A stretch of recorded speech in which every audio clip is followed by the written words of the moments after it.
মাফ করতে কিভাবে এরকম আনুষ্ঠানিকভাবে আমরা আনুষ্ঠান করব।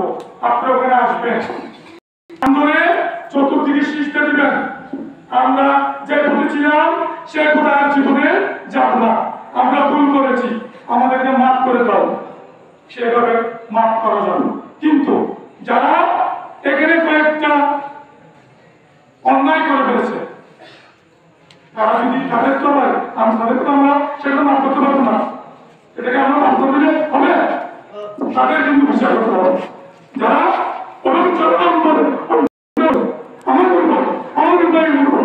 তাদের শাস্তি হবে। এখানে আমি শুনতে পাচ্ছি একটা কুসুম আমাদেরকে সংগঠিত করে একটা সংগঠনের নাম দিয়ে আমাদেরকে প্রবেশ করার জন্য চেষ্টা চলছে। কিন্তু আমি আপনাদেরকে হুঁশিয়ার করে দিচ্ছি, আমি বাংলাদেশ শ্রমিক ফেডারেশনের সভাপতি, আমি আপনাদের ভাই, আমি আপনাদের ছেলে। কিন্তু আমার মৃত্যু হবে, আমার মৃত্যুর আগ পর্যন্ত যারা এই ধরনের অন্যায় করেছে তাদেরকে শাস্তি না দেওয়া পর্যন্ত আমি ক্ষমা করবো না। আমি বলে দিলাম, আপনারা ক্ষমা করতে পারেন, কিন্তু আমি ক্ষমা করবো। আমার লাশ হবে, আমার লাশ তারা তখন এখানে প্রবেশ করতে পারবে।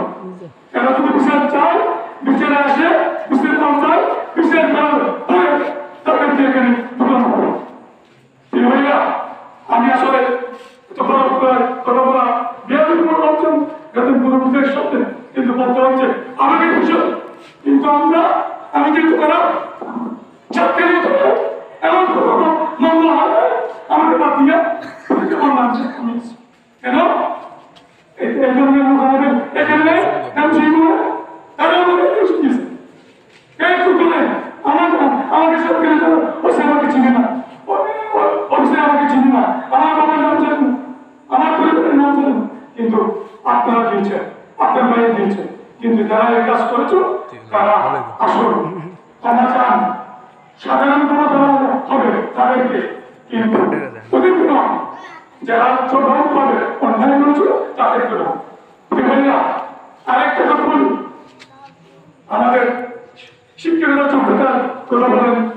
আসলে এটা দেখছেন আসছেন কেউ সে দেখেন জজ, ব্যারিস্টার, উকিল সবই আছে, কিন্তু আমরা পিছনে। কেন পিছনে? আমরা ওই কারণে আজকে 16 বছর যে ছেলেরা কিশোর গ্যাং হয়েছে তাদের বয়স কত? তাদের বয়স ওইটুকু 15, 16, 17 একটুকু। কিন্তু তাদের জন্য আমাদের থেকে দূরে গেছে, তাদের জন্য আমাদের সাথে মিশতে পারে না, আমরা তাদের সাথে মিশতে পারি নাই।